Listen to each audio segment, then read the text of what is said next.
పరమశివుడు పార్వతీదేవితో అంటాడు, ఓ పార్వతీ, కాశీపట్టణానికి ఉన్నటువంటి వైభవం ఏమిటో తెలుసా?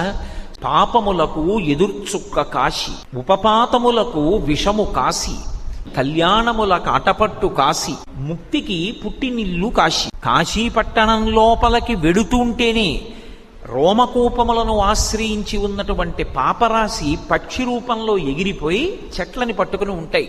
మళ్ళీ వాడు బయటికి వస్తాడేమోనని 9 రాత్రులు కాశీపట్టణంలో ఎవరు పులిమేర దాటకుండా గడుపుతారో ఇక వాడు మళ్ళీ 9 నెలలు అమ్మ కడుపులో పడుకోవలసిన అవసరం పోయింది. కాబట్టి ఇక ఆ పాపములు ఆ వ్యక్తిని పట్టుకుని ప్రయోజనం ఉండదు. కాబట్టి ఇక ఆ పాపములు అక్కడతో వెళ్ళిపోతాయి, ఇక వ్యక్తిని పట్టుకోవు.